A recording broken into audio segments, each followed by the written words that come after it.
दोस्तों, साल 2025 में रेजिडेंशियल रियल एस्टेट बाजार का बादशाह कौन रहा, इस बड़े सवाल का जवाब आ चुका है।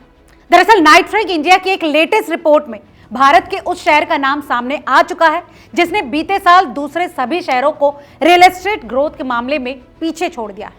रिपोर्ट के मुताबिक मुंबई ने साल 2025 में भारत के सबसे बड़े रेजिडेंशियल रियल एस्टेट बाजार के रूप में अपनी जगह पक्की कर ली। इसी के साथ साथ ऑफिस लीजिंग के मामले में भी पिछले एक दशक के दौरान मुंबई ने दूसरे सबसे बड़े आंकड़ों को छुआ। नमस्कार दोस्तों, आप देख रहे हैं रिपोर्टर जी और मैं हूं लता सिंह। चलिए अब डालते हैं एक नजर आंकड़ों पर।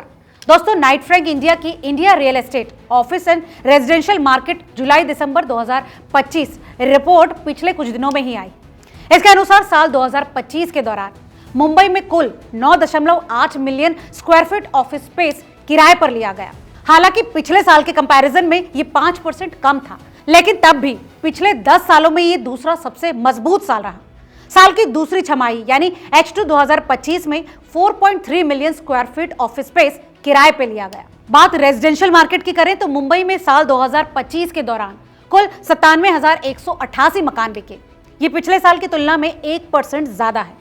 साल की दूसरी छमाही यानी सेकेंड हाफ में 50,153 यूनिट्स की बिक्री हुई, जो कि 3% की बढ़ोतरी है। दोस्तों, इस साल मकानों की कीमत में 7% की बढ़ोतरी हुई है और अब यह आंकड़ा 8,856 रुपए पर स्क्वायर फीट हो चुका है। मकानों की कीमतों में वृद्धि लगातार खरीदारों की मांग और सीमित सप्लाई का नतीजा है।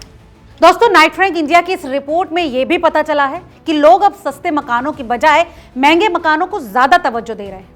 रिपोर्ट का कहना है कि खासकर 2 से 5 करोड़ रुपए के बीच मकानों की मांग बढ़ी है। इस रिपोर्ट में यह भी कहा गया है कि बेहतर इंफ्रास्ट्रक्चर जैसे कि मेट्रो लाइन 3 और मुंबई ट्रांस हार्बर लिंक का शुरू होना बाहरी और उपनगरीय इलाकों में घरों की डिमांड को बढ़ा रहा है।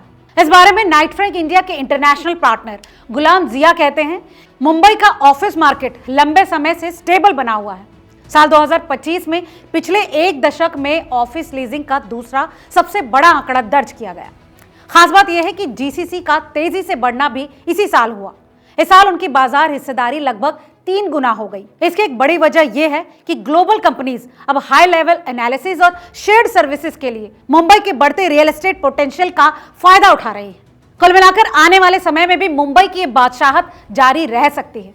दोस्तों, आप नाइट फ्रैंक इंडिया की इस रिपोर्ट से कितने सहमत हैं, हमें कमेंट करके जरूर बताएं। और हाँ, अगर आपको ये वीडियो पसंद आया हो तो इसे लाइक और चैनल को सब्सक्राइब करना ना भूलें। दोस्तों, याद दिलाते कि ये खबर महज जानकारी के लिए है, न कि किसी तरह के निवेश की कोई सलाह।